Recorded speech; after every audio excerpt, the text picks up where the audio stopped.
안녕하십니까, 유소영입니다. 요즘에 제가 소개해주는 영상 자들 보고 계시죠? 제가 분재와 정원수 특수목에 대한 영상을 요즘에 많이 소개해 드리는데 많은 분들이 봐주시더라고요. 정말 감사합니다. 근데 많은 분들이 영상만 보시고 구독 안 눌러주세요. 자, 구독과 좋아요, 알림 설정까지 꼭 부탁드리겠습니다. 자, 많은 분들이 요즘에 제 영상을 보다 보니까 댓글도 많이 달립니다. 근데 그 댓글 중에 보면은 대부분은 좋은 평가를 해주세요. 근데 아직도 적지 않은 분들이 이 분재와 이 나무에 대해서 잘못 알고 계신 분들이 많습니다. 그래서 이 분재에 대해서 오해하고 계신 분들을 위해서 오늘은 분재에 대한 오해 풀기라는 타이틀로 영상을 준비했습니다. 제가 분재에 대해서 오해하시는 분들이 다른 댓글을 몇 가지 적어와서 이 댓글에 대해서 한번 설명을 해 드리겠습니다. 이 댓글은 대부분이 분재는 나무를 못 살게 구는 것이 아닌가, 그러한 질문을 하는 분들이 많이 계시고요. 그리고 분재는 왜 철사로 나무를 휘어줄까? 또 가격이 너무 비싸다. 왜 자연에 있어야 될 것들을 갖고 와서 키우는 나쁜 사람들이다. 심하게는 또 짜고치는 사기꾼이다. 이런 댓글까지 달려 있거든요. 그래서 이 댓글에 대한 설명을 쭉 드리고, 그리고 제가 자료를 찾아보니까 제주도에 생각하는 정원이라고 있죠. 제가 영상으로도 소개했었는데 그 생각하는 정원에 성범영 원장님이 지은 그 분재 각국이라는 책이 있어요. 그래서 여기에 보면은 분재에 대한 5가지 오해 풀기라는 이런 콘텐츠가 있습니다. 그래서 그 책에 대한 설명해 드리려고 합니다. 자, 많은 분들이 분재는 나무를 못 살게 구는 게 아닌가 하는 질문을 가장 많이 하십니다. 분재는 어느 정도는 나무를 못 살게 하는 구석도 있습니다. 그건 사실인데, 우리가 알아야 될 진실이 하나 있습니다. 그것은 바로 고생 끝에 낙이 온다는 것이죠. 자, 우리가 한번 생각해 보시면은 분재를 왜 사람들이 하게 되었을까요? 우리가 높은 산 꼭대기에 올라갔을 때 그 산 꼭대기에서 보는 나무들 모습이 어떻던가요? 아니면 배를 타고 어디 섬을 가다 보니까 섬의 절벽에서 자라고 있는 그런 나무의 모습, 그런 것을 봤을 때 여러분들 다 아름답다고 느끼죠. 멋있게 느끼거든요.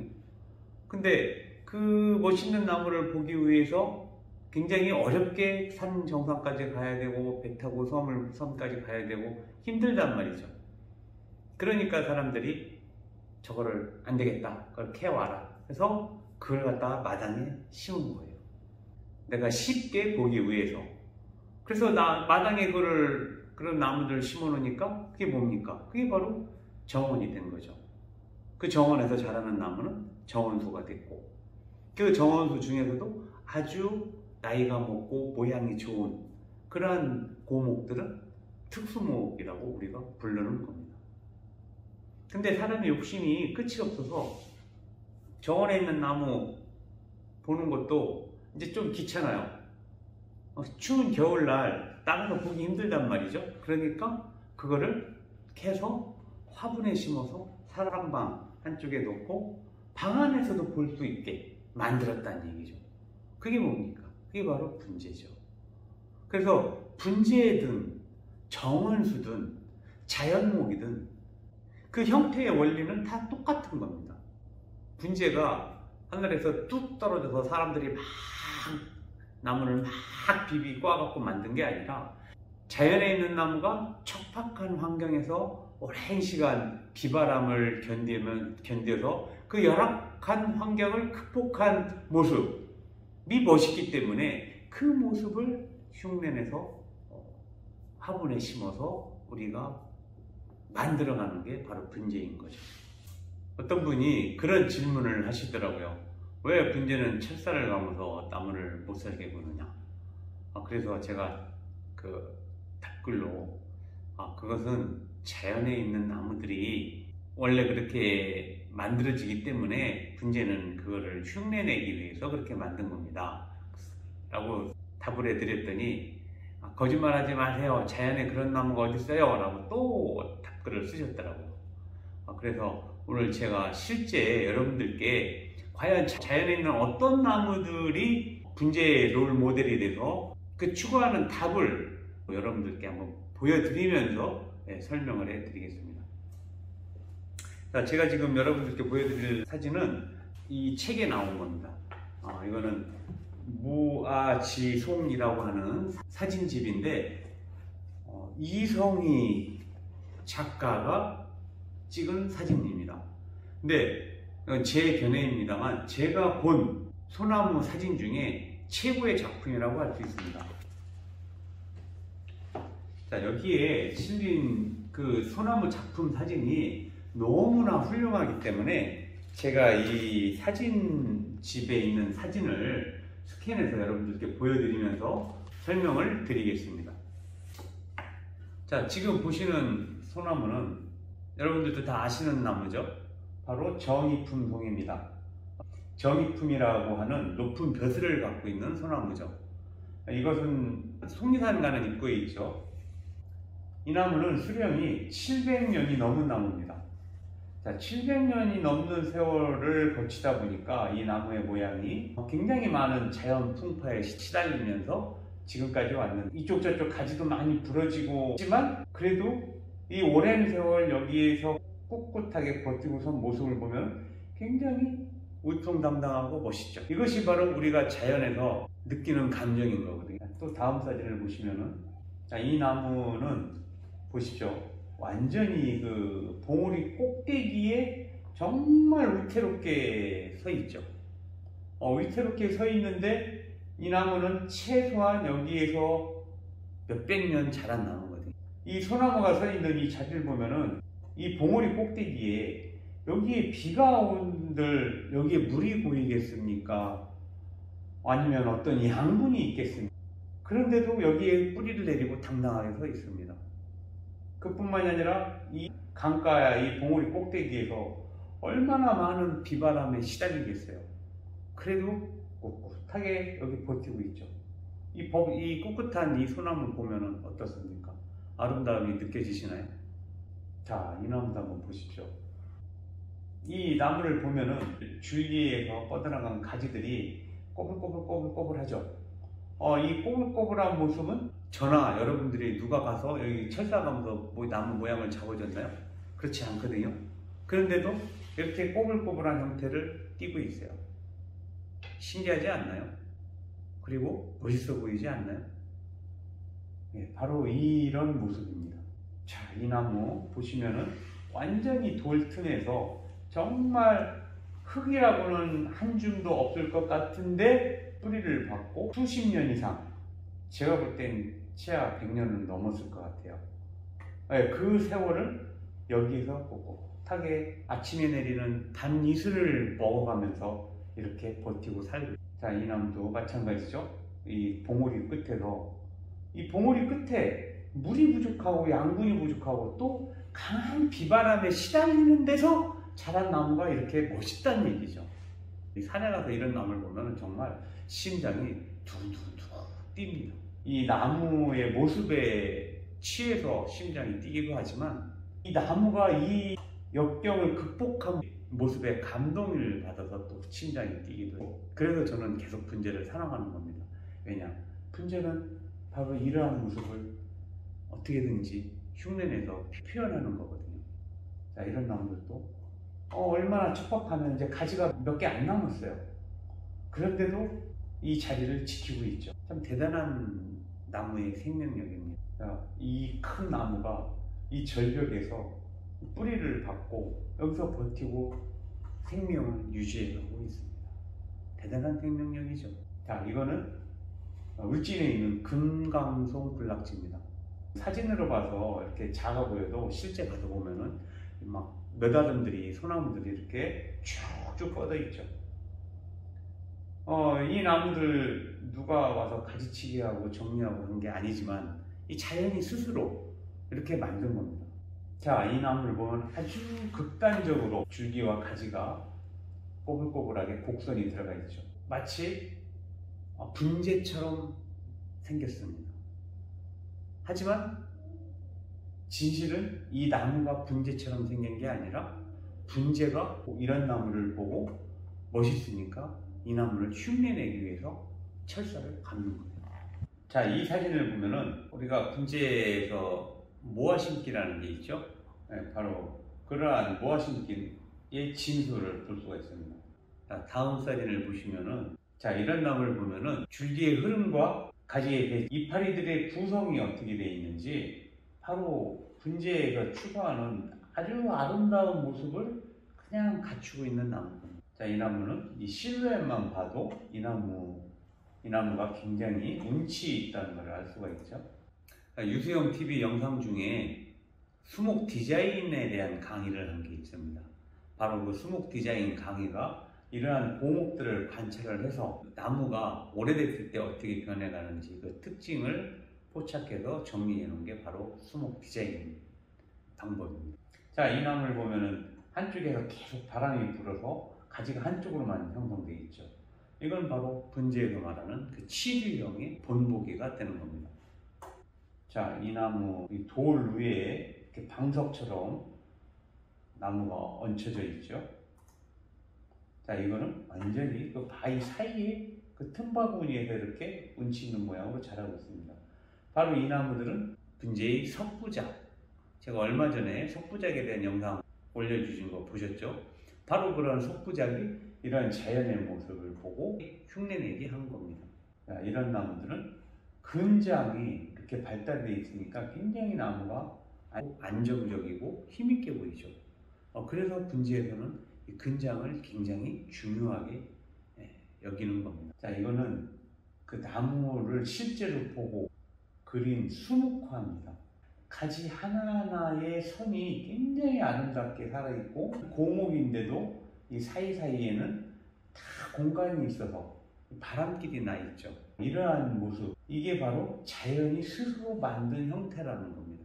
이게 바로 분재가 추구해야 할 그 미적인 가치인 거죠. 이러한 나무가 자연에서 만들어지기까지는 수백 년의 시간이 걸립니다. 그런데 우리는 그 수백 년의 세월을 축약해서 철사를 감고 가지치기를 해서 이러한 모양을 따라하는 겁니다. 자, 여러분들, 아픈 만큼 성숙해지고라는 노래가 있죠. 저는 젊었을 때 굉장히 좋아했던 노래입니다. 구창모라고 하는 가수가 부른 노래인데 그 노래의 가사가 굉장히 의미심장하죠. 아픈 만큼 성숙해진다. 우리가 살아가는 이 주변의 모든 것들이 다 그렇지 않나요?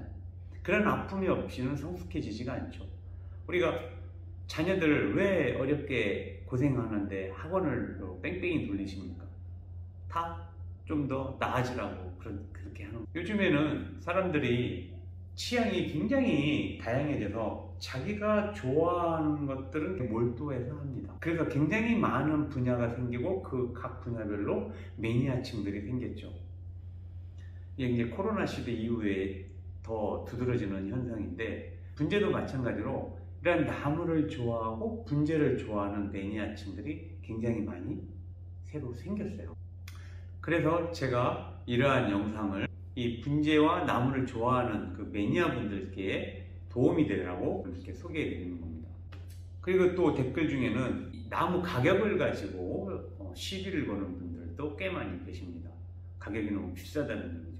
근데 여러분들이 지금 화면에 보이는 이 분재 제품들을 보면은 이게 하루 이틀에 이렇게 만들어지는 게 아니에요. 굉장히 오랜 시간, 굉장한 열정을 가지고 엄청난 노력 끝에 또 엄청난 기술을 들여서 만들어내는 정말 위대한 작품들입니다. 정말 이런 작품은 돈으로 따질 수가 없는 거죠. 위대한 화가의 작품은 그림 한 점에 몇백억, 몇천억씩 하죠. 그게 바로 그 예술품의 가치인 겁니다. 이 분재도 살아있는 생명을 다루는 자연 조형 예술입니다. 그러다 보니까 이 정말로 뛰어난 작품은 돈으로 환산을 할 수가 없는 겁니다. 그리고 또 한 가지 댓글 중에 이 나무나 돌은 자연에 있어야 할 것들인데 농장에 갖다 심어놨다고 나쁜 사람들이라고 뭐 욕하시는 분들도 계십니다. 근데 한번 생각해 보십시오. 요즘에 낚시 굉장히 인기가 많죠. 낚시하는 사람들은 자연에서 노는 물고기 잡아먹죠. 그런데 이 나무 갖고 욕하는 분들이 낚시하시는 분들한테 욕 안 하겠죠. 제가 낚시하는 걸 폄하하려고 그러는 게 아니라 인간이 하는 행동들을 보면 정말 잔인하기도 하고 굉장히 자연에 대해서 못된 짓을 하는 것들이 많이 있습니다. 하지만 분재나 이 나무 하는 사람들은 비록 그거를 내 작은 화분에서 키우고 내 마당에서 키우지만 어떻게 해야 잘 자랄 수 있을까에 대해서 끊임없이 노력하고 애를 쓰는 사람들입니다. 이 나무가 잘 자랄 수 있는 환경을 맞춰주기 위해서 온갖 정성을 다하는 사람들이 바로 나무를 키우는 사람들이에요. 그 과정에서 조금 나무한테 스트레스도 좀 줄 수 있지만 근본적으로는 그 나무가 좋아지게끔 하기 위한 방법이라는 거, 이 점을 꼭 좀 아셨으면 좋겠어요. 자, 여기 생각하는 정원에 성범영 원장님의 그 분재 각국에 나온 분재에 대한 5가지 오해 풀기 한번 조금 여러분들께 설명해 드리겠습니다. 자, 첫 번째는 분재는 나무를 못 자라게 하는 것이 아니다. 내용이 쭉 있는데 여기서 좋은 단락의 문구를 제가 한번 읽어 드릴게요. 분재에 있어서 철사거리는 교육과 같다. 즉 나무가 제멋대로 자라지 않고 짜임새 있게 크도록 하는 것이 바로 철사거리의 목적인 셈이다. 섬에서 자라는 분재가 더 독특한 아름다움을 풍기는 이유는 섬의 생활 환경이 육지에 비해 척박하기 때문이다. 물이 모자라고 바람이 많이 불기 때문에 나뭇가지 마디가 짧다. 세상 경험을 많이 하고 깨달음을 얻은 사람에게서 연륜이 녹아든 아름다움이 느껴지듯 거친 환경을 이겨낸 나무에게선 그만큼 남다른 아름다움이 느껴지는 법이다. 나무가 그런 아름다움을 가질 수 있도록 훈련시키는 것이다. 바로 철사거리의 목적에 대해서 설명해 놨습니다. 두 번째, 분재는 나뭇가지를 함부로 잘라 괴롭히는 것이 아니다. 가지를 쳐주는 것은 단순히 나무의 모양새만 좋게 하는 게 아니다. 나무의 모양새를 좋게 하면 자연히 나뭇가지 하나하나가 햇빛을 잘 받아 건강하게 자랄 수 있다. 나무에 가지가 많으면 유독 다른 가지에 가려져 햇빛을 못 받는 가지가 생기게 된다. 햇빛을 못 받는 가지가 양분을 얻지 못해 말라 죽는 것은 당연한 이치. 그러니 가지치기는 나무를 못살게 괴롭히는 것이 아니라 나무가 더 건강하고 멋진 모습으로 살도록 도와주는 것이다. 자, 셋째, 분재는 나이 들어서 하는 취미생활이 아니다. 이거는 생각하는 정원에 오는 그 젊은 분들한테 질문을 받고 원장님의 생각을 쓰신 겁니다. 나무를 가만히 들여다보고 있으면 느림의 미학이 무엇인지 깨닫게 된다. 컴퓨터 게임이나 익스트림 스포츠의 격정적인 맛에 길들여진 사람에겐 나무야말로 느림의 미학 그 자체다. 하루하루 나무가 자라나는 모습을 보면 신기하기도 하고 참 대견스럽다. 그렇게 커나가는 한 구리의 나무에게서 사계절을 느끼고 또 자연의 섭리를 깨닫게 된다. 자연의 섭리란 바로 어떤 존재가 세상에 태어나 성장하고 무언가를 이루고 다시 세상을 떠나는 것에 다름 아니다. 한참 젊을 때 자연의 섭리를 깨닫고 그 안에서 사색하는 시간을 갖는 것, 그것이야말로 인생에 참으로 가치 있는 일이 아닐 수 없다. 네 번째, 분재는 실내에서 기르는 것이 아니다. 대부분의 사람들은 분재는 실내에서 기르는 것이란 선입관을 갖고 있다. 화보집이나 실내 전시회에서 분재를 처음 접하는 경우가 많기 때문이다. 그러나 분재를 실내에서 길러야 한다는 생각은 잘못된 것이다. 사흘 이상 실내에 방치된 나무는 치명상을 입는다. 사람이 밖에 나가지 않고 따뜻한 방 안에서만 먹고 자다 보면 쉽게 병에 걸리는 것과 똑같다. 자, 분재를 얼마만큼 자연환경 환경에 맞춰줘야만 잘 크는지 설명한 대목입니다. 사람이 바깥 생활로 돈을 벌어 좋은 음식을 먹고 영양분을 보충해 하루하루 생명을 지속하는 것을 생각해보라. 나무 역시 햇볕과 바람, 비와 눈, 추위를 견뎌내도록 바깥에서 자라게 하는 것이 순리라. 땅이 아니라 분에서 자라는 게 다를 뿐, 자연 그대로의 환경이 필요한 것은 산속의 나무나 분재나 별 차이가 없다. 분재는 일본에서 건너온 문화가 아니다. 분재는 일본에서 시작된 것이 아니고 또 일본의 전유물도 아니다. 동양의 많은 문화가 그러했듯 분재는 중국에서 먼저 시작되어 한국으로 건너왔다가 다시 일본으로 건너간 문화다. 서양의 분재 역사는 훨씬 오래됐다. 고대 이집트와 그리스에서는 기원전부터 분에다 식물을 키웠고 기원전 100년경 고대 로마에는 운무석으로 만든 온실이 있었다고 전해질 정도다. 자, 마지막 한 달락만 더 읽어드리겠습니다. 지금 중요한 것은 누가 먼저 분재를 시작했는지 따지는 일이 아니다. 왜 아름답고 고귀한 예술행위를 일본 것으로만 치부해버리는가? 분재는 인류 역사상 오래된 문화이며 쉽게 버리기에는 너무나 아까운 고급 예술이다. 섬세한 감각과 예술적인 신미안을 가진 한국인에게 분재는 특히 잘 어울리는 장르다. 섣부른 편견에 사로잡히는 대신 보다 풍부한 현대적 분재 문화를 가꾸어가는 것이 어떨까? 어떻습니까, 여러분? 마음에 와 닿습니까? 자, 여러분 이 강의를 들으시고 분재에 대한 오해 꼭 풀기를 바라겠습니다. 다음 시간에는 제가 요 다음 단락에도 또 좋은 내용이 있어서 분재가 좋은 7가지 이유에 대해서 또 설명해 드리겠습니다. 자, 제 설명을 끝으로 제가 여러분들께 이성희 작가의 그 사진집에 나와 있는 사진들을 좀 더 좋은 나무 사진들을 좀 몇 개 발췌해서 여러분들께 쭉 영상 끝에 보여드릴 테니까 한번 끝까지 소나무 사진 감상하시기 바라겠습니다. 자, 여러분 감사합니다.